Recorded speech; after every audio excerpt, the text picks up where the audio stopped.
Bienvenidos nuevamente, ¿cómo les va? Mi nombre es Osvaldo Buenover y soy un solucionador de problemas. Vamos a seguir hablando de derecho internacional público. Se me chispó el domingo, tuve un problema un poco complicado, así que tuve que posponerlo 24 horas, cosa que no suele pasar. No importa, ya estamos acá. Hoy vamos a hablar de normas de derecho internacional público y condiciones de vigencia. Más que nada vuelo de pájaro, porque hay muchas cosas que decir de cada una de las cosas de las que vamos a hablar, pero por lo menos para poder hilarlo de una manera que se pueda tener una perspectiva de qué es, de lo que se trata. Así que te pido que me des un like para ayudarme a promover el video en las plataformas. Suscríbete, así ya te llegan los siguientes videos automáticamente. Y arrancamos. Todo sistema o conjunto de normas tiene exactamente eso, normas. Si no hay congreso en la comunidad internacional, entonces, ¿de dónde salen las normas internacionales?, te preguntarás. La respuesta corta es de la voluntad de los estados. Esa voluntad puede tomar forma de costumbre internacional, de tratados internacionales o de principios generales del derecho. Y como fuente interpretativa de estas normas, quiere decir para determinar la existencia en algunos casos y el contenido, se usa la doctrina internacional, que es la opinión de los juristas sobre temas de derecho internacional, y la jurisprudencia de los tribunales internacionales, particularmente desde lo que están decidiendo el caso en cuestión en base a decisiones tomadas en casos similares en el pasado. Eso es la jurisprudencia internacional. Es importante que sea del mismo tribunal. O uno que sea con mucha referencia, como puede ser la Corte Internacional de Justicia en algunos casos. Esto se entiende así, y además está recogido en el artículo 38 del Estatuto de la Corte Internacional de Justicia, que es el órgano judicial que opera dentro de la órbita de la ONU, que también entiende de conflictos internacionales, de controversias internacionales, bajo determinadas circunstancias. Circunstancias de las que vamos a hablar otro día. Pero de lo que pasa dentro de la estructura administrativa de la ONU, entiende siempre de las controversias entre distintos países, puede entender, pero tienen que darse algunas condiciones. También, esto que estamos hablando de las normas, hay dos tipos de derecho coactivo y hay un tercer tipo de derecho que no es coactivo, sino que es más sugestivo. Estamos hablando de las normas internacionales imperativas o las de jus cogens, las normas internacionales dispositivas, que son la costumbre internacional y los tratados y los principios generales de derecho, como estábamos diciendo antes, y la tercera, que se llama el soft law, que vienen a ser más que nada elaboraciones de guías o de elaboraciones de parámetros doctrinarios, digamos, de cómo debería regularse una materia, pero que no fueron aprobados, no fueron hechos ley dura, como se diría, por la voluntad de los estados, sino que está como un marco de referencia.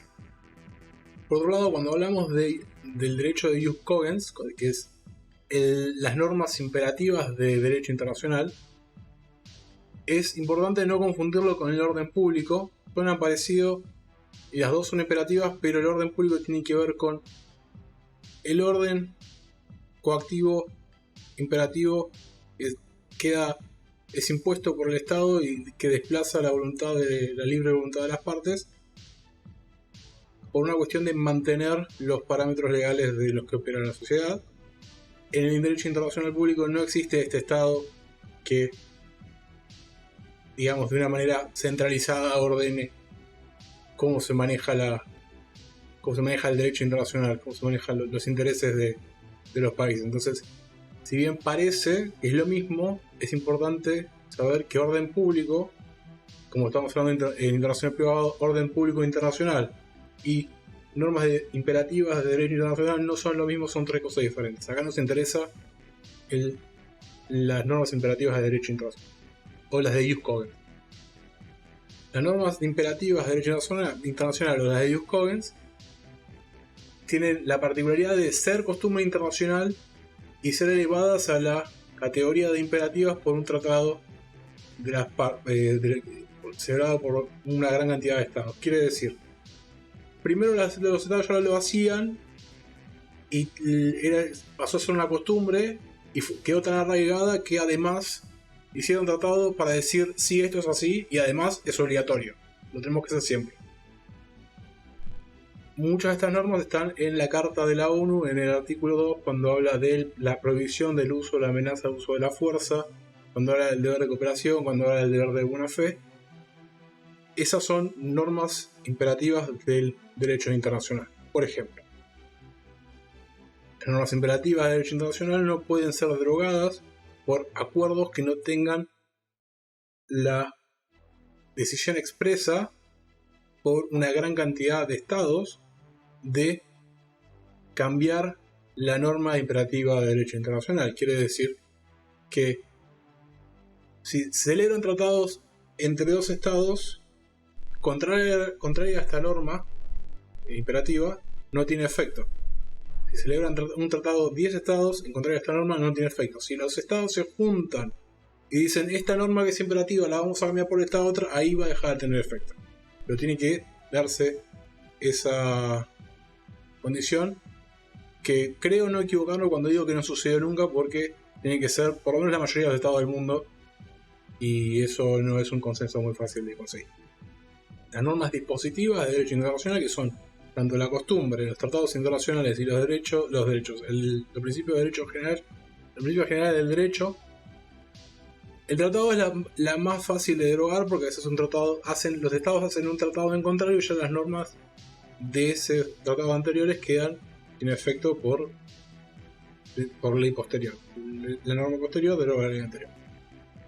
Con la costumbre es más difícil porque es una práctica sostenida en el tiempo que además tiene que tener una condición, que es que los estados tienen que entender que es obligatoria.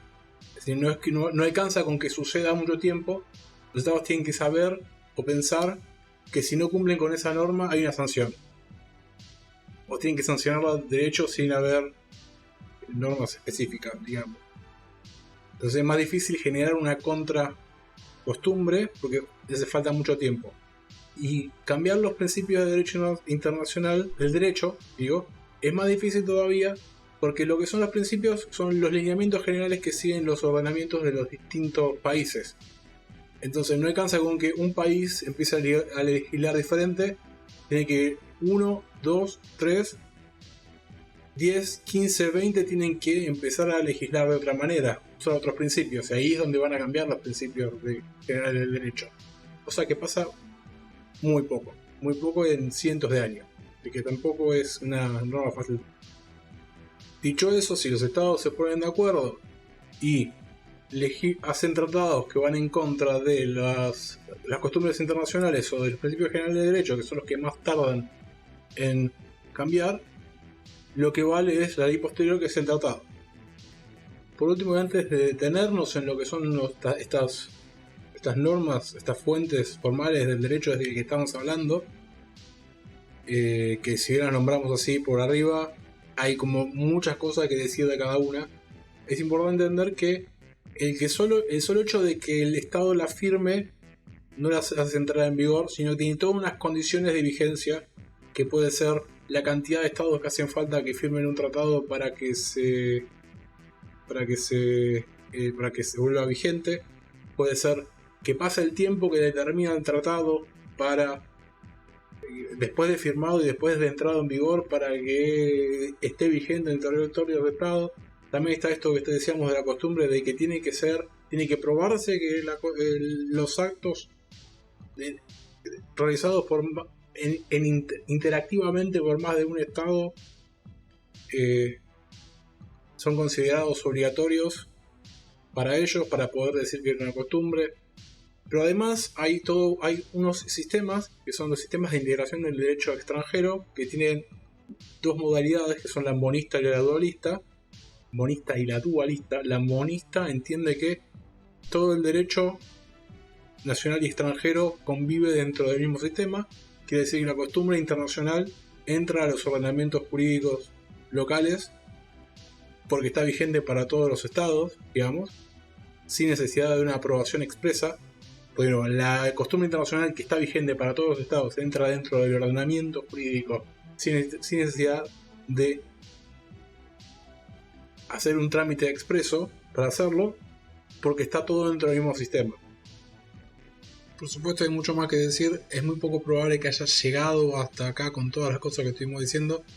De nuevo es una cuestión, es abuelo de pájaro, ya iremos desarrollando cada punto específico en otros videos, pero por lo menos para saber de qué estamos hablando, que no es que existe la norma y ya está vigente, hay como que revisar todo un montón de cosas para determinar si es una regla que hay que seguir o no hay que seguir, y ese es el que es la cuestión. Así que espero que te haya gustado el video, que te sirva. Poder dejarme un like para ayudarme a promover los videos en la plataforma. Y bueno, si tenés algo que no entendiste, me lo podés preguntar en la caja de comentarios, como siempre.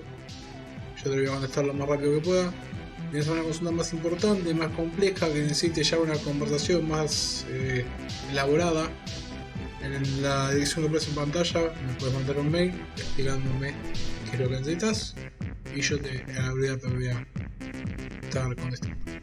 No me subo a Nos vemos en el próximo video. Saludos.